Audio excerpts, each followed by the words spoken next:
taxawaay bi yéeg kenn moom lii rek la moom akrimul dayfa izaa daakum wa akrimul kariima izaa wafaakum gan moom bu ngeen ko amee teral rek moo leen ko war gan ganu yàllaay fay nag teraanga ji yàlla ñu ko yóbbu teraanga yi taalibe rek moom ngeen ñu defal taalibe bu ñëwee ci moo leen taalibe am na wax ni maanaam doomi si doomi taalibe yu mag yi rek ñu ko gis naa sëñ Mbàkke soxna loolu yàlla na ko yàlla yaram dañoo ànd ñu tudde doomi seex bi ñun leen nan la ko saay yori dem ndax day mel ni dañoo boole li seen seex bañ demee monsieur sëñ Mbàkke ma àndaat ci daayira kër gi man leen lañ sañ si pare doo ngay wan sëñ bi ni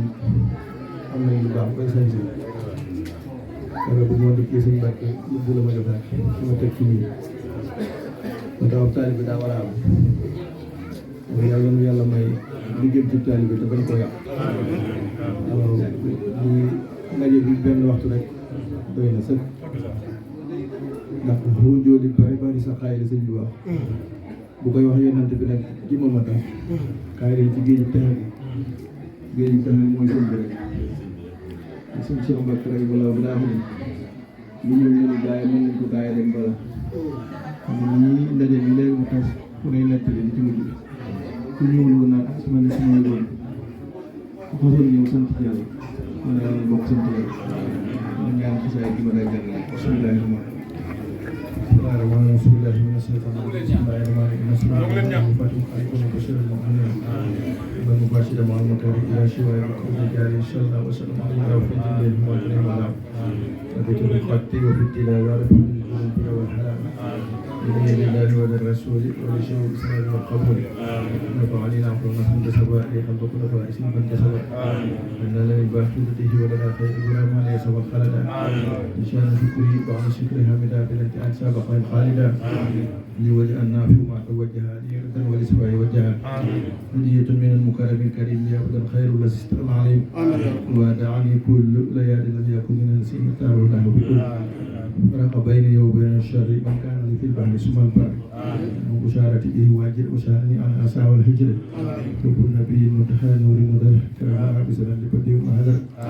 قد قلت لي منك أجورا شافية ولجنا الناس من العافية وافي شألي صلاة رافعة وبرز الهدى والنافع يا ربنا صل وسلم شرمدا على سبيل سلوى احمد بحق وجه الله والرحمن سيئات والامور والاسمان وحق وجه دائم الرحيم سلفة والباس والسلطان بحق وجه الكريم وشع الى ممر وديور تشع شهد سلم بسلام الفاضل على الذي سميته بفاضل رددتني ربي الى المشاكل ولا ردت ربي كل كافر الله ربي ولي والعاصمني من كل من توردا وسد اني خجلت نفسي لك وجات بك عبسي